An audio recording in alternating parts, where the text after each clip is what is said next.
we have to do division. Our divisor is whole number and our dividend is decimal number. Always divisor must be whole number. In this example we have whole number, so we can go to our long division. So how many times 7 goes to 0? 0. So on the top we have to write 0. What next? We have to take up our decimal point exactly in the same column we have to write. And what else?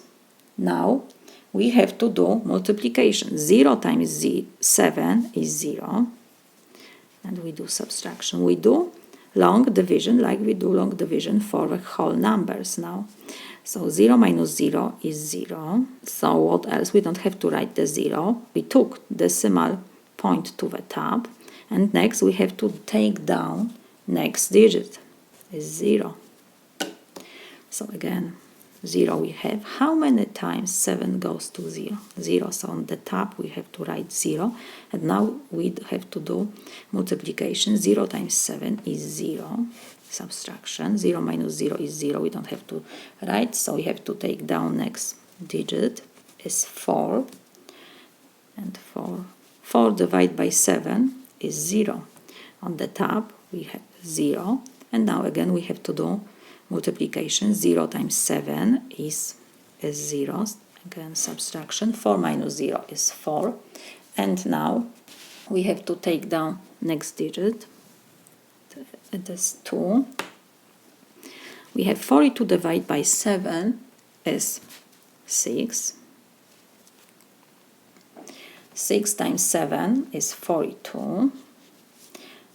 Subtraction. 42 minus 42 is 0. We don't have to write. And what else? Next we should take down next digit.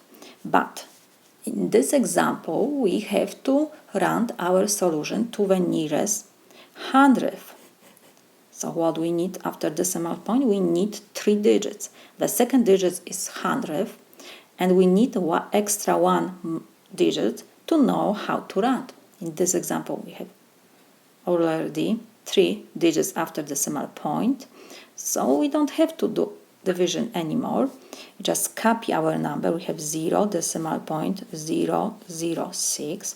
Next we have to underline hundredth is the second digit after decimal point, and we need to check the digits after our underlined digits. 6 when we have number greater than 5 or 5.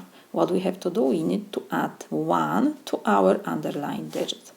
And what else? Everything what we have after our underlined digits we have to change to 0. So 6 we have to change to 0, so it will be 0. And now we have to do addition. 0 plus 1 is 1. And what else? Everything what we have before our underlined digits we have to copy. So we have our solution 0.01.